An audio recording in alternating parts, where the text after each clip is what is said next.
Good morning students. So today we are going to start our new chapter, that is change in profit sharing ratio among the existing partners.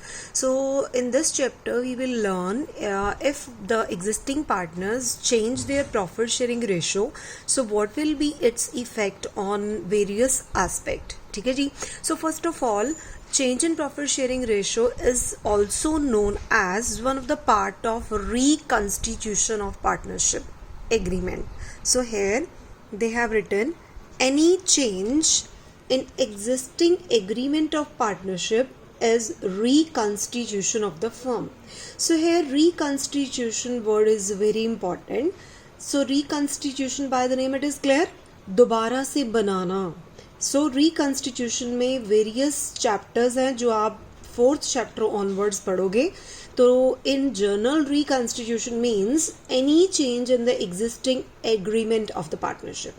It can be change in profit sharing ratio, or it can be admission of new partner, or retirement of partner, or death of partner, or amalgamation of 2 or more partnership firm.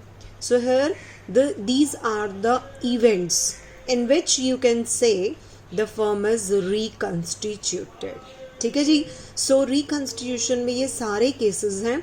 This is our 4th chapter, this is 5th one, this is 6th one, this is 7th one, and the last is not in your syllabus. That is why we will not study about this. ठीक है जी. सो amalgamation of 2 और मोर firms, generally क्या होता है कि जब 2 firms मिलके डिसॉल्व होके न्यू फर्म बनाती हैं. ठीक है जी. So that is called amalgamation. Clear जी. So first of all, today we will do change in profit sharing ratio among the existing partner. So इसका मतलब ये हो गया कि जब आपने अपनी पुरानी रेशो को छोड़ के न्यू रेशो है. For example, if A and B are partners, they are sharing in equal ratio. So the ratio is 1:1. But from new financial year, they have decided to share in the ratio of 2:3. सो जो पुरानी ratio थी उसको यहाँ पे हमने कैसे पढ़ना है, ओल्ड रेशो, और जो न्यू रेशो है they have decided this is called the new ratio. ठीक है जी. अब इस चैप्टर में हमने इसका इफेक्ट किस किस चीज पे होएगा. Here we have written adjustment for change in profit sharing ratio. So these are all the aspect which you will do और सॉल्व प्रैक्टिकली. ठीक है जी. So first is determination of sacrificing and gaining ratio, accounting for goodwill, accounting for reserve accumulated profits and losses, revaluation of assets and reassessment of liabilities, and the last is adjustment of capital. So we have 5 concept जिसके accordingly आपको मैं turn by turn practicals समझाऊंगी.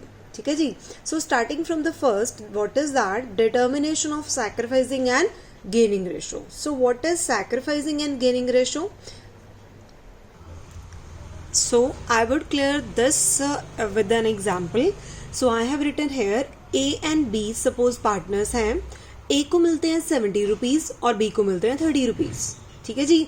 अब उन्होंने क्या start कर दिया new agreement में, अब हम बराबर शेयर करेंगे, means 50-50. If we have 100 rupees तो 50 मैं लूंगा और 50 आप लोगे. So what is the effect of new appropriation. देखो ए को पहले मिलते थे 70, अब है 50. इट मीन्स अब 20 less. It means he is sacrificing. Similarly B को पहले 30 थे, अब 50. It means he is gaining. ठीक है जी. So sacrificing means if you have more old share but now less new share, and gain is the reciprocal. ठीक है जी. सो पहले आपके पास कम था, अब आपके पास ज्यादा है, तो इन जनरल भी नोन एज गेन. ठीक है जी.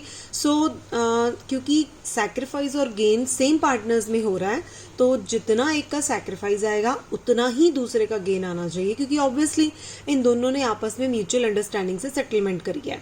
ठीक है. So both answer must be same, but one is in the plus and other is in the minus. ठीक है जी. So what is the formula for calculating sacrifice and gain.